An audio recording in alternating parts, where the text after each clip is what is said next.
Eu chamo agora também da minha relatoria o agravo regimental nos embargos de declaração no habeas corpus 683-105 de Santa Catarina. E vejo aqui, deixa eu ver a situação, o advogado presente, doutor, são vários advogados, o nome do advogado. Presente, Excelência.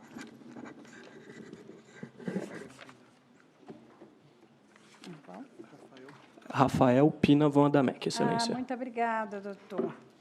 Ele está onde? Uma inversão da ordem.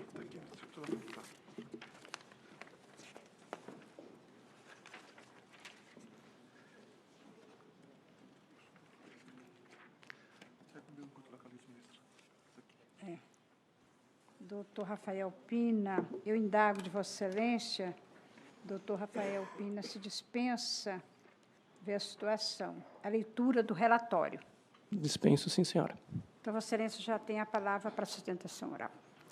Gostaria, inicialmente, de cumprimentar a excelentíssima presidente, excelentíssimo ministro Antônio Saldanha, excelentíssimo ministro Sebastião, ministro Jesuíno, ministro Rogério Schietti. O caso hoje tratado, excelências, ele é bastante simples. Basta que nós, que esse Superior Tribunal de Justiça estabeleça os limites do reconhecimento pessoal por foto. E digo isso porque, no presente caso, o paciente está condenado por roubo e corrupção de menores com base em um reconhecimento pessoal feito em sede policial por fotos, mas por uma foto dos olhos do paciente. O que foi demonstrado e mostrado para a suposta vítima foi uma foto tão somente dos olhos do paciente. E, em razão disso, ele foi processado e julgado. Então, basta, o ponto fulcral da impetração diz respeito a saber se este reconhecimento pessoal fotográfico com base nos olhos do paciente pode ser considerado legal ou não. Mas a presente impetração ela não para por aí. Não bastasse este reconhecimento ao ver da defesa nulo, as vítimas, quando comparecem em sede judicial, refutam o reconhecimento e afirmam peremptoriamente que seria impossível que o paciente fosse o autor do roubo, notadamente porque sua estatura física era completamente diferente do que a do autor, de fato, do crime. As instâncias ordinárias elas reconhecem isso, mas afastam. Inclusive, chama bastante a atenção dessa defesa que, no que diz respeito à violação do artigo 226 do Código de Processo Penal, o tribunal ACO e o juiz do ACO, eles justificam a atitude da autoridade policial e dizem que o reconhecimento com base numa foto dos olhos foi feito porque o assaltante estava encapuzado. Com todas as vênias, essa defesa entende essa argumentação como um verdadeiro absurdo. Mas, no que sobra, no restante dos autos, nós temos duas provas que são utilizadas para a condenação. Uma delas, o fundamento de uma delas é retirado de outro processo, de outra comarca, em segredo de justiça, cuja prova não foi compartilhada, ensejando cerceamento de defesa. E a última, que de fato, ao ver da defesa, é uma prova válida, a única prova válida de todo o processo, é um testemunho de um policial que efetuou o flagrante do paciente. Só que flagrante este que não ocorreu no dia do roubo. Flagrante que ocorreu 10 dias depois. E com todas as vênias, pessoa que é encontrada em posse de veículo roubado não responde por roubo, mas sim por receptação. Então, nesses termos é que se requer, num primeiro momento, que seja conhecida a nulidade do acórdão e das sentenças condenatórias, extirpando-se dos autos todas as provas nulas, para que, com base no restante, seja proferida a nova sentença, ou, subsidiariamente, a caso se entenda esta corte, que seja desclassificado o crime de roubo para o de receptação. Muito obrigado. Agradeço ao doutor Rafael pela sustentação oral e passo aqui a proferir o meu voto. Aqui há um destaque do ministro Sebastião, nesse caso, e eu vou... Aqui foi um caso de um roubo majorado e ele quer aqui a absolvição, dizendo da ausência do reconhecimento da vítima. Mas o que aconteceu nesse caso é que há elementos diversos, idôneos, que demonstram aqui a prática desse crime pelo réu. Ele foi, inclusive, preso depois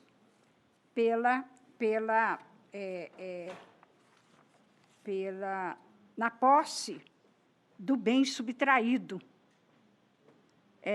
A prática do crime próximo ao período da prática do crime de roubo. Ele quer uma desclassificação aqui também da conduta e outras observações que eu vou ler aqui pela questão. E aí o ministro Sebastião traz uma indagação aqui, dizendo que não houve o reconhecimento, que a vítima não reconheceu o acusado. Ele, na verdade, ele não disse que não foi o acusado. Ele mencionou apenas que a altura do acusado era outra, mas não afirmou com certeza que não era ele. E aí o que o juiz considerou?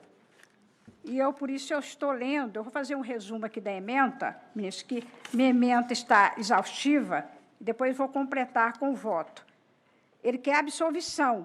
Eu estou dizendo o seguinte: a tese de absolvição não comporta acolhimento, pois, em regra, tendo as instâncias ordinárias concluído pela presença de prova suficiente quanto à autoria, a inversão do julgado de maneira a fazer prevalecer o pleito absolutório do agravante demandaria o revolvimento das provas e fatos que instruem o caderno processual.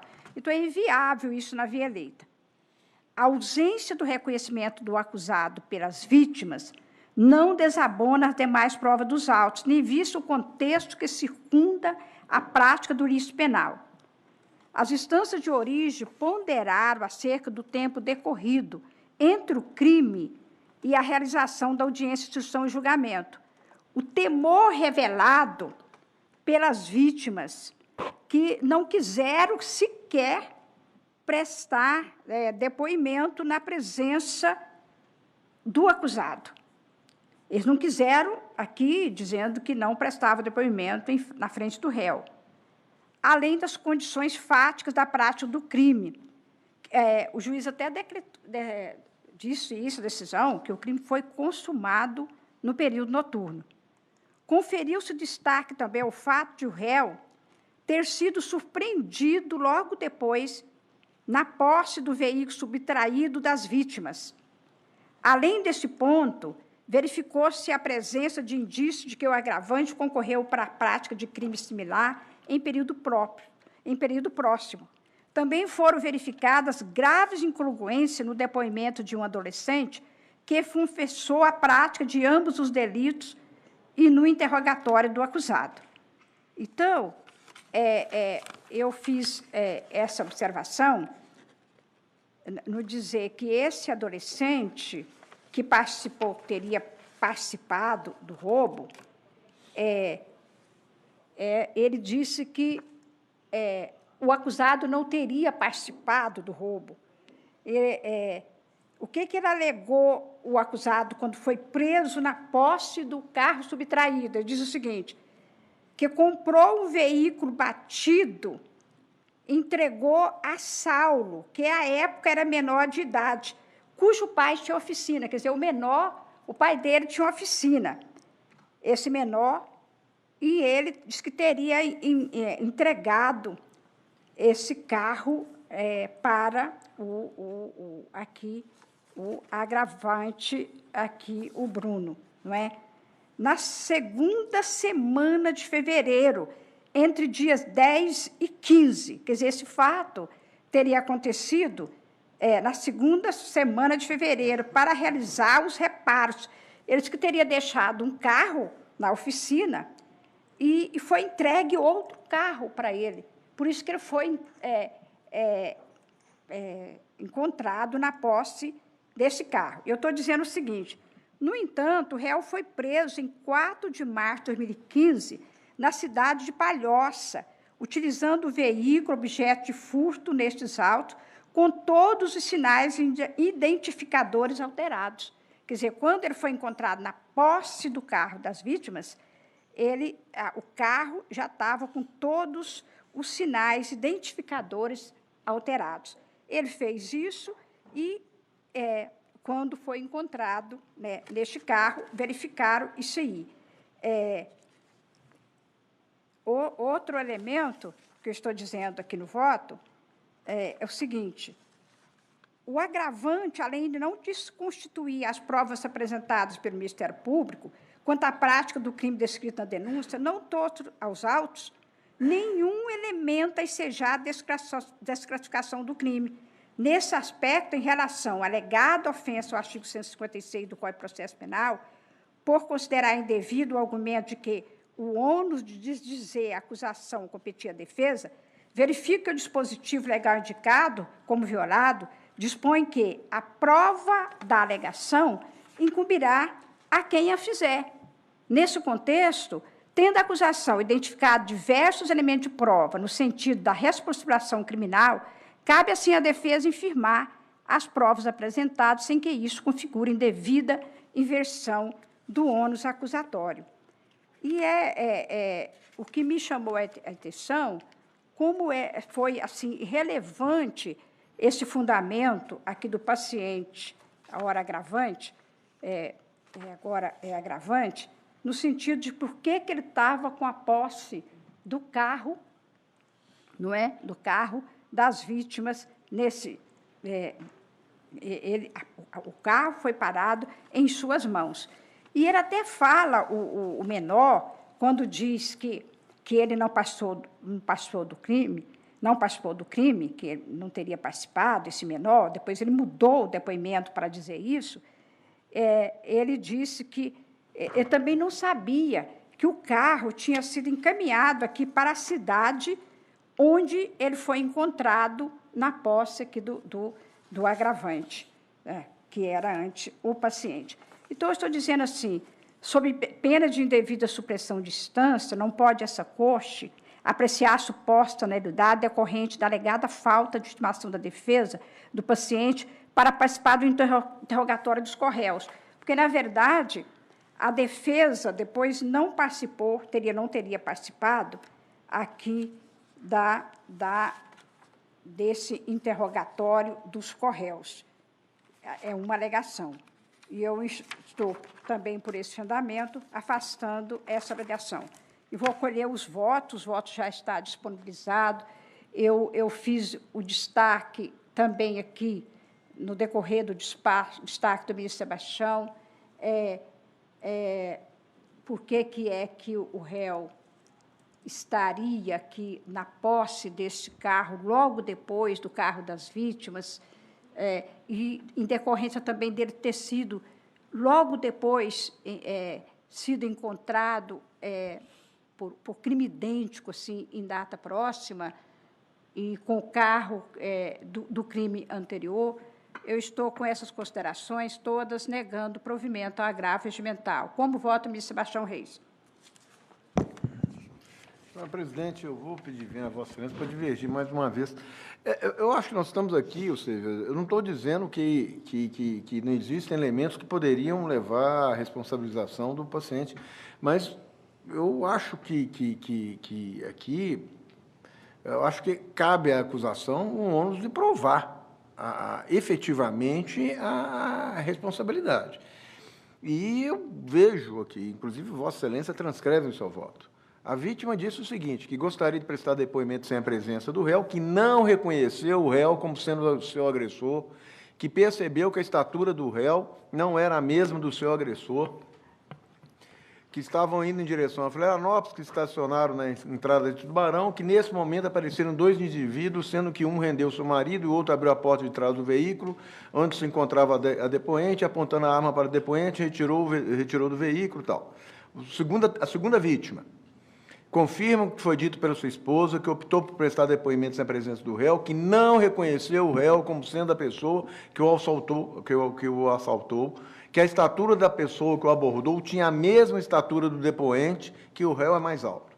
Aí a terceira vítima esclareceu que, por pouco que sabia à época dos fatos, que optou por prestar depoimento sem a presença do réu, que não consegue reconhecer o réu como sendo uma das pessoas que o assaltou.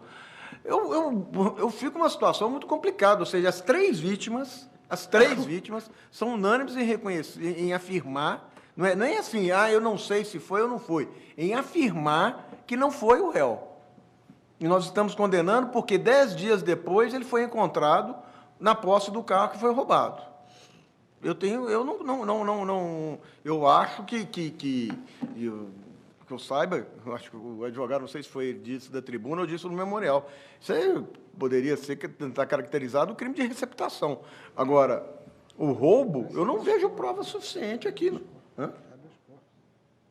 Mas eu estou falando, só estou falando porque é o que eu estou lendo dos autos. Ministro as Sebastião, três vítimas... O réu, as vítimas não quiseram nem depor na presença. Tudo bem, senhora Não presidente, quiseram mas depor, eles falaram afirmaram... que foi tirado do réu, da periculosidade que demonstra aqui nos autos.